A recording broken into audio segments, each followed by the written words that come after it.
I want every one of my clients to feel like when they're with me, I'm treating how I would want to be treated. And so we really pride ourselves on being a complete, like, full service concierge real estate company.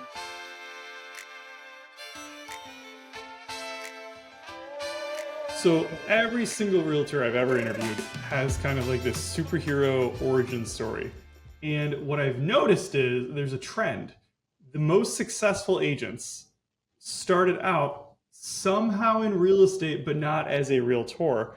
And my guest today is certainly not the exception to that rule. She fit that mold perfectly. So I'm sitting today with Bethany Brokaw. She's a top producing realtor in the Metro Detroit Flint area, and serves really the whole state. But she got into real estate as the assistant to the assistant to the assistant, and literally potty trained her kids as a single mom at work, and then somehow managed, after getting some training, to sell 40 to 50 homes in her first year.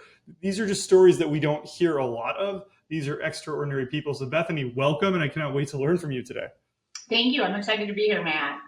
So kind of walk us through how did you get into real estate in the first place? I stole your thunder a little bit, but I want you to provide the details. Yeah, so I knew a gentleman from high school, and he had got his license right when he was 18. And he would always tell me if I ever wanted to come work for him, let him know. I didn't want to work for him. I didn't care. Well, I found out at the age of 24, I was pregnant and knew that things needed to change in my life quickly. And so I contacted him and said, would you let me bring my daughter to work? Would you let me bring my baby to work? I'll come work for you. He had said yes. So I started out as his assistant's assistant. And I would do anything from putting the signs in the ground to taking the photographs to calling to get showing feedback. This is way back before showing time existed. And the grunt work, I'd clean houses for $10 an hour. And anyhow, he let me bring my baby to the office to work with us, like you said, potty trained at the office, all that good stuff. I was raising her completely on my own, financially and physically. I joked that the biological sperm donor was out of state, so it was just us. I made an accident and dated 6 years later. Actually, my mother and daughter made me a profile online. It wasn't my fault, I like to say. And then all of a sudden, here I was with number two, driving the worst car in the parking lot, barely being able to keep a roof over our head, putting myself through college, working at the real estate office, and also working every odd job you can think of in the world, from cleaning houses to painting bump shops, detailing cars. I've sold perfume out of my trunk, focus groups, done anything you could think of to keep the lights on. And so then I had number two, and she was being potty trained there also. Well, at this point, I'm a senior in college. I see the end in sight. I'm going to be a high school Spanish teacher, so I have those good hours and summers off. And he says to me, "You got to get your license." I said, "I don't want my license. I'm not a salesy person. I want to help people, but I don't want to get my license." And my best friend said to me, "Look, if you just sell one house this year, it's more food on the table for you and the babies." And I thought, she's right. She's right. If I just sell one house, that's extra money. So you sold one house that year. Huh? So you sold one house that year. No, I sold 47. So you're just a little bit of an overachiever. I'm Just a a little hard bit. worker. I am. Did you I'm send that friend a check? Yeah. So yeah, I was blessed. First house I showed, I sold 47 that year. I went from being on a team to having my own team within under 3 years. And then I had my own brokerage within 5 years after that, once I had gotten my license. And so now I'm happy to say I have two brokerages, a specific commercial one and then a residential one. And we have two locations in Davis and Van Lake, Oregon. And so, Well, I mean, your story and your numbers are absolutely fascinating. And I mean, especially to be able to build the majority of your career up as a single mom with two little kids. I mean, I have two little boys and I have a wife, and I know how hard that is. So like, kudos to you on that. But also, I really want to dwell on the fact that what you said, what your friend told you is that when you're working with people, you're not selling them. You're not there to sell them and be a nuisance. You're there to right. help them and to change their lives. And like when your broker sold you on the idea of being a realtor, he wasn't doing it just to make money off of you. He knew in your personality and with your goals and with your situation that it was the right move. And I think all salespeople need to take a step back sometimes and remember that they're not selling people. They're giving them opportunities, giving them options, and helping them. And if we can kind of get past that, it's a lot easier to make more phone calls. It's a lot easier to give more suggestions to clients. And I think that's what most realtors are missing it on. Yeah, you're exactly right, Matt. And that's why I hadn't wanted to get my license. I thought it was just salesy. And I was shocked at how rewarding it actually was because I was actually helping people. And that's something I like to do. That's something that makes me feel good at night. And it was just something that you wouldn't have thought. And also, it was the first career I ever had that paid me back for the time and effort I put in because I'm a hard worker. And real estate is one career, there's that saying that hard work beats talent when talent doesn't work. And it's the truth. I'd like to say that I'm very educated and talented as well. But however, if someone's willing to put in the hard work, real estate is one of the very few careers that will pay you back for that financially. Yeah. And I had never had that opportunity before ever. And so when I was able to quit college my senior year, it was an amazing feat. And I was excited and I've never looked back. I love that. It's interesting because, we talk about recruiting all the time. So many realtors want to get a team, a brokerage, whatever. And it's hard. It's hard to hire because hiring the right person is challenging and hiring the wrong person is costly. But that approach of like finding someone that's already hustling, that's already working 10 jobs, that also has a strong financial need to do well. Like two little girls at home hunger is a powerful motivator, and hunger for your children is even a more powerful motivator. So if you find people that are already putting the work in, that are also motivated, I mean, if you give them the basic tools and some training, they can do well for you. Where did the business come from, though? Because I think a lot of people are listening thinking, well, that's awesome that she did it, but like, how can I do it? And also, like, you didn't do this 20 years ago. You did this in the last decade. So, like, really the same time frame that I've been in this industry. Like, I started in 2011. We had some good years. There have been some tougher years, but you built during that same time frame, not back in the 80s or 90s. So how did you get business when you first started? Who was trusting a senior that hadn't graduated with two kids that were potty training in the back seat of the car into the brokerage? Yeah, that's a great question. And I'd gotten into real estate about 2003, 2004, but like you said, I didn't actually get my license till 2011. And when we first started, believe it or not, I was calling 5-year-old stale ushud.com leads. So any agents that have been out there spending lots of money on random lead sources are fully aware that these are ones that they would say are what you'd call maybe a junk lead.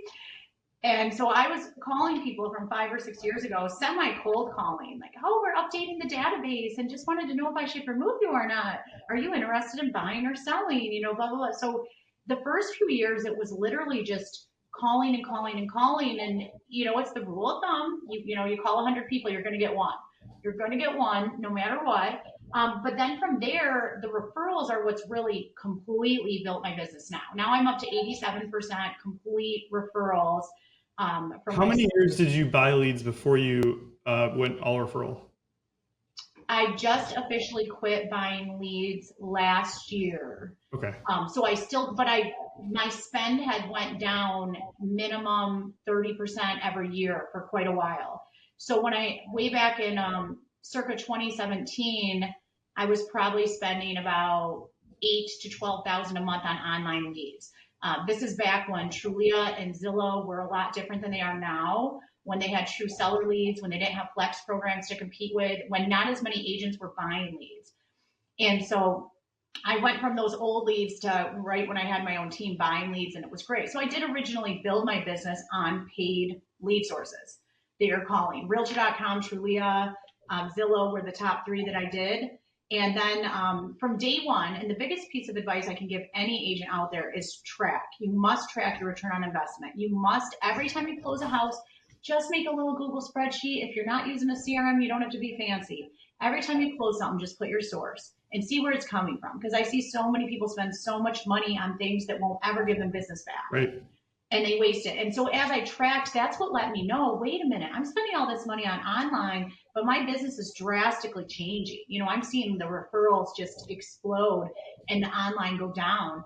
And so it was a big, big deal when I stopped giving Zillow thousands of dollars now, and they only get a couple hundred to keep me a premier agent, because I realized I can sustain $10 to $20 million a year consistently, comfortably, and everything like that with absolutely, truly no lead spend.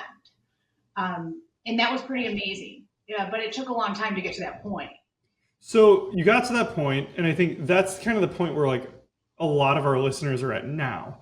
They either they never did online leads because they didn't have the tracking, they didn't have the. It's hard to get told no, especially after you're paying for it. You can get frustrated easily.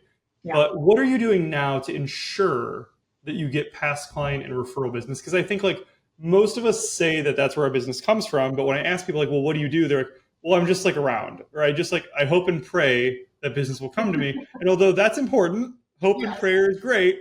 It's not a strategy.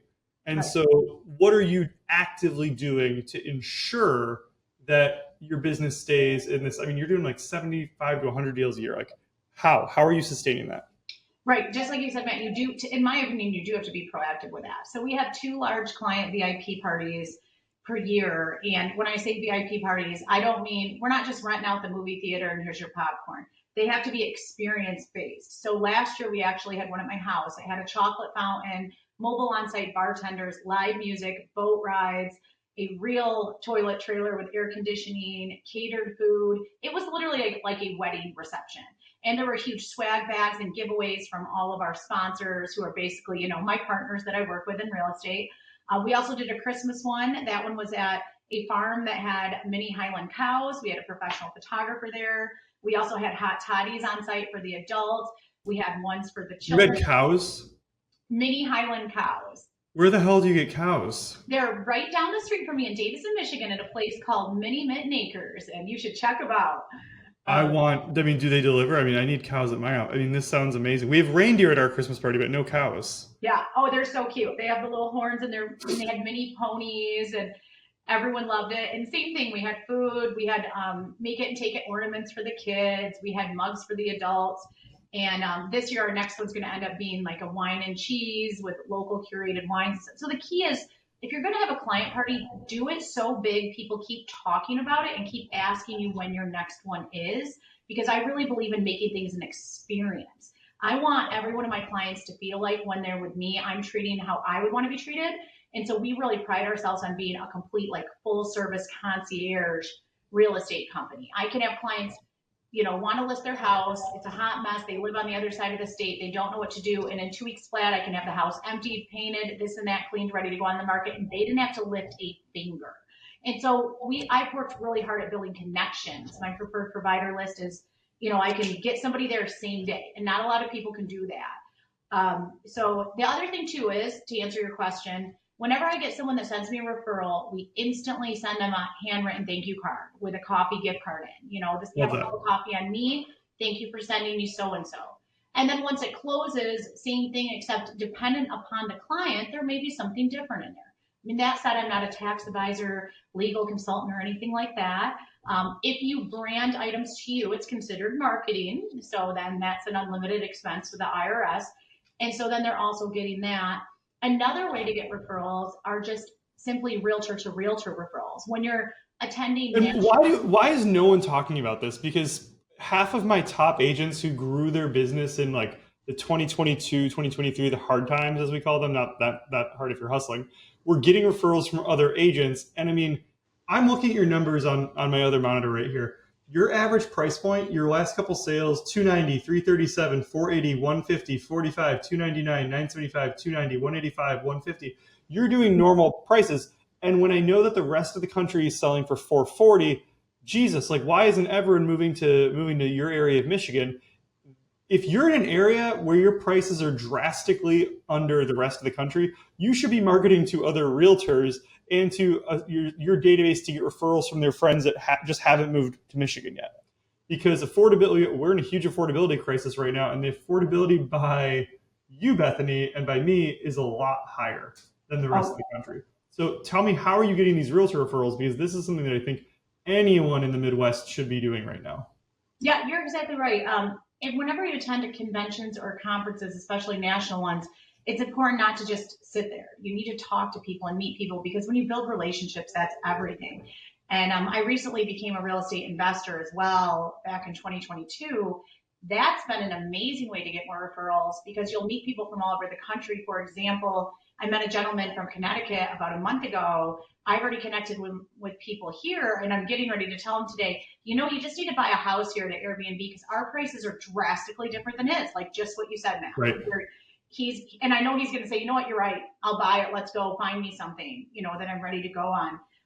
But I do anywhere from 2 to 3.5 million of what I close a year at minimum is just realtor to realtor referrals. So the main thing is I just want them all to know that Beth from Michigan. So whenever they think of Michigan, they think of me. And then the other thing is make it easy for the other agent. So the second anyone talks about, I might have a referral for you, or they call me or this or that, I'm always saying back to them, what's your email address? And I will have my staff send over to you an already signed referral for 25%. I'm trying to roll out the red carpet for them. Let's make it easier for them because then they'll want to give you more referrals. And then, always updating them, hey, great news, we're pending, this and that, because you want those referrals to keep coming and coming. You need your name to be in front of them constantly.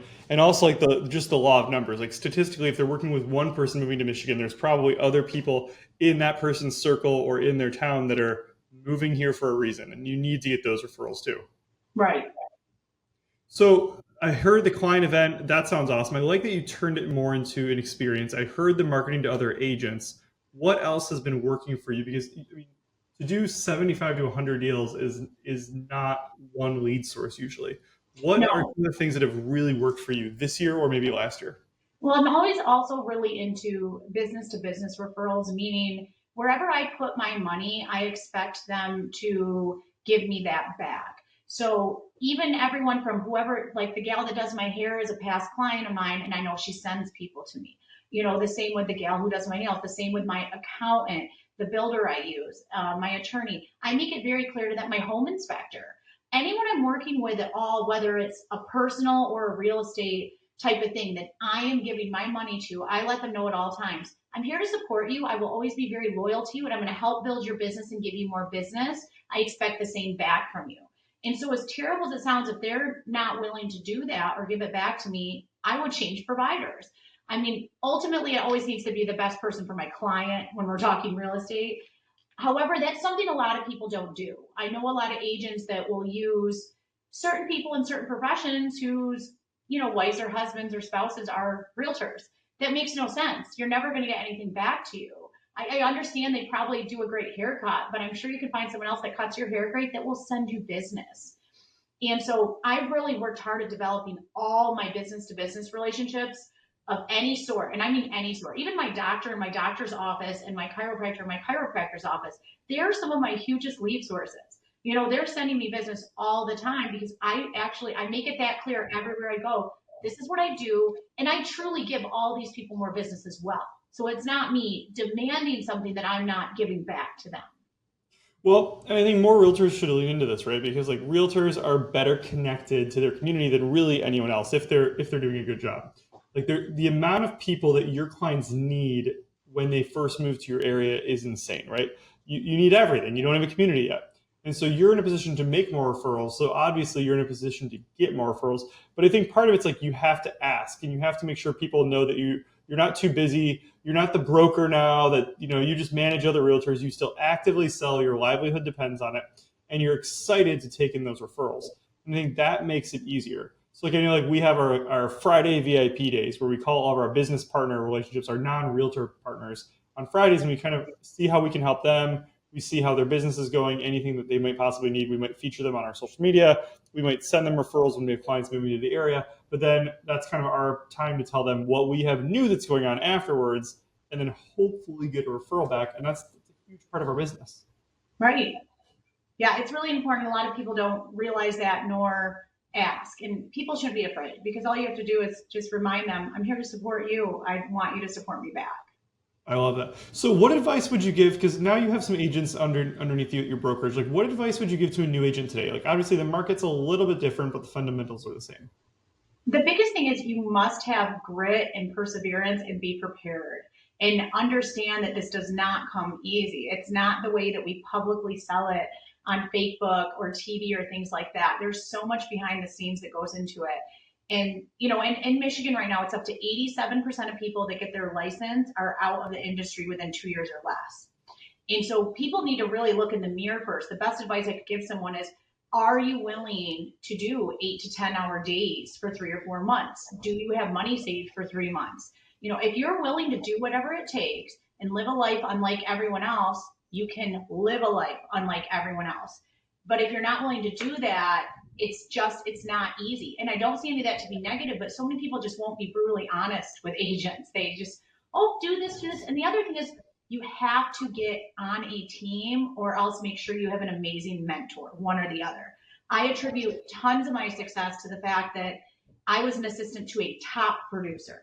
And so I came in the door in a place that was busy, and we're doing things and doing things, and that makes you better. And then when I worked on a team, I was with a team leader that was huge, like top ranked in the state. And same thing, that made me better and made me better and made me better. And so you really pay attention to where you're at and who you're working under. Teams are one of the best things you can plug into as a new agent. They tend to have systems, they tend to have leads, and they're holding you accountable, and they're there to help you succeed. And also, don't go into real estate just to think it's a flexible schedule. That's the number one reason agents fail. It's Yeah. because they get into real estate because they wanted a flexible schedule and independence, but what they actually wanted was to be lazy. Yes. Yeah. And it's like, what flexible schedule? 7 days a week, 24/7? I mean, is that your flexible schedule? Yeah, it's just so much fun. My wife always jokes that it's so much fun to hang out with all of our realtor friends because we're in the middle of dinner and they're like texting clients, going out to negotiate offers. And sure, they might feel bad and pick up the tab, and that's fantastic. But like it can be hard on your family if you're not in that journey along with them and they know what you're working towards. Right.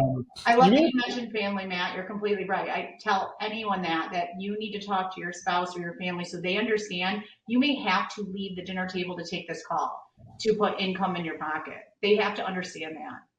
Yeah, and I will say this, like there are so many ways to integrate your family into your business. Like, at our house, like now that our kids are, 5 and 8, they're kind of like a little bit more with it when it comes to like, what's money? Although they think that my Amex is unlimited, which it's not yet. I'm like, Dad, we don't have money for chocolate today at Meyer. And they're like, oh, but your credit card, just use your credit card. But what I'm getting at is like, we can put a little, meter up in our house, like, and color the colors in red. And guys, as soon as we get this meter to the very top, if mommy and daddy work hard, we can go on this big trip to Tokyo or we can go wherever we want to go. And if you find out that your friends are moving and you tell us, we can count that towards this. And there's some really fun ways so that then when you're leaving the dinner table, they're excited. They're not like, oh, my dad's a deadbeat and he doesn't want to spend time with me. Like, get them involved, and it's not turn the negatives into a positive. Right. But one of the things you said earlier that I really want to go back to is when you first get into real estate, you said that you need to be on a team or have a mentor. And I think you said it from the very much the perspective of like, you need someone to learn from, you need someone to look up to, you need someone to go to. That's like half of it, I think, because every new realtor I meet with, I ask them one question at the very beginning of the meeting, and it's, where did you expect your business to come from? And if they cannot give me a cognizant answer to that question, I know they will not make it past 1 year. I've been wrong like 3 times out of like 4,000 meetings. Wow. But it's so simple. Agents who join and I don't want to say just a team, agents who get under a top producer at the beginning of their career tend to do really well if they end up liking real estate. Agents who start in a tiny team that didn't have business to give them in the first place, that's the worst possible scenario. Right. Because then you're giving up half your commission and you're getting nothing in return. You're basically cattle. But the second piece is that the agents who go on their own, there are some who do great, who have a built-in lead source. Maybe they used to be a teacher, they used to be a firefighter, they know everybody. That's where their leads are going to come from, and they know it for a fact, and they believe it in their heart to be true. But then you have the agents who are like, oh, well, I kind of think I'm going to get leads. Like, I've grown up here, I know everyone, or my broker said that I was going to get some house leads. Not an answer. Like, run for the hills if you hear agents saying that, or if, God forbid, you're a client and your agent doesn't have like a go-to lead source, because then they don't have the experience to really help you. But that's been my experience. And so I think, yeah, you need the mentorship, but you also just need to know where the leads are coming from. And if you're a year in right now and you don't have a dedicated lead source that you can count on that's giving you 4 or more leads per month, get on a top producing team. If you don't know how to find one, talk to someone in your industry, pull some reports, talk to your association, look to see what signs are outside in your area. Getting trial by fire is absolutely huge. I mean, we have a lender at our office, 23 years old, and he's closing 8 deals this month, which I know like Wow. lenders can usually close about double what a realtor can just based on time. Right. But he's getting that because he was on a team for 4 years since he was 19. He did over 1,000 loans before he ever had to go out and do it on his own. So now he has relationships and he has past clients and he has people. And so his first 3 months weren't really his first 3 months, but it became a lot easier. But that was the team training that taught him how to do well and structure his day. And I think every salesperson, really, probably in any industry, needs a version of that. Right. Well, I agree completely because you become self-employed, and because you're self-employed, it doesn't mean you just get to sleep in every day and start working after lunch. If you really, I always joke, I wake up every day unemployed and I have to go out and get it every day. And like you said, making good habits. If you're not in an appointment, you have to be in the office. Statistics show that you'll sell more being in the office. And it's about building those healthy habits so then you can do what you want, because you can get to the point of having some freedom with real estate. I'll be in Costa Rica during January and February of next year for 2 months. And that's because of real estate. Now, that said, I'll still work from there. I just won't be at appointments, but I'll still sell houses. I've been going to Florida for a month for the past few years as well. But it took me a long, long time to get to that point. That doesn't happen overnight. So it's just knowing you can have anything you want in the world if you work hard, believe in yourself, plug into the right tools and training, work on your skills and being better and being amazing for your clients. But no matter what, you got to put that work in. And you can't give up. It's just not easy. You got to have thick skin. If it was easy, everyone would do it and everyone would be making great money. Well, it is easy. Everyone is doing it, but most people are not doing it well, right? Right. Like it's a Right. part-time job for the vast majority of people out there, and lending and insurance are no different. True. Um, really interesting. We talk about agents like doing it and getting in. I think a lot of people when they're getting into the business, they're looking for a company that offers really good training. And I worry about this for some people because if you go for a company because of training, what ends up happening, some of these companies now, I mean, there's multiple brokerages out there that offer unlimited online training, unlimited in-person training, some that you have to pay for, some that you don't. But I mean, if you train 30 hours a week, that's time you're not making your phone calls. And I call it death by training because the more you train, the less you do sometimes. And then really the goal is to just get your first deal. So I would say, like, if you're new and you feel like you're not moving, consider whether you're training too much versus actually going out and getting sales. Just picking up the phone and calling everyone in your phone and having a conversation is better than really any training you could sit through. And then once you get that deal, train with a mentor to figure out what the hell to actually do to serve your clients. Right. Yeah, I agree. And also pay attention to where you're going. Um, are there any top producers there? Are you going somewhere where the max person selling $4 million a year, what are your goals in life? Because you need to always be taught by people that are above where you're at in order to pull you up and make you better. And so if you're going into a place that's down here, but your goals are to be like this, you need to go somewhere where there's someone like this. You have to go somewhere where someone's higher than what your goal is that you want to achieve in order to hit it. Well, Bethany, if there's an agent listening who wants to meet a great leader who's a couple steps ahead of them, like yourself, how would they get a hold of you? We have a couple websites. BrokawGroup.com is great, or BethanyBrokaw.com. We'd love to help anyone with anything, whether you're a client, another agent that wants a referral, so we can give your client VIP service and make you look like the rock star you are. And yeah, I'm blessed to get to do something I love every day, Matt. Like, very thankful. Well, I'm pretty sure there's a lot of agents listening who would love to spend a month or two in Costa Rica or Florida every year. So I think there's a lot of people that should hit you up on Instagram, email you, call you, go to your website. So guys, if you're listening, this is the kind of person who's really doing it. She's not selling 2 homes for 20 million in Los Angeles. She's selling like 100 homes in the Midwest and absolutely grinding it out. And I love it. So Bethany, thanks for being on the show today. Hey, thank you, Matt.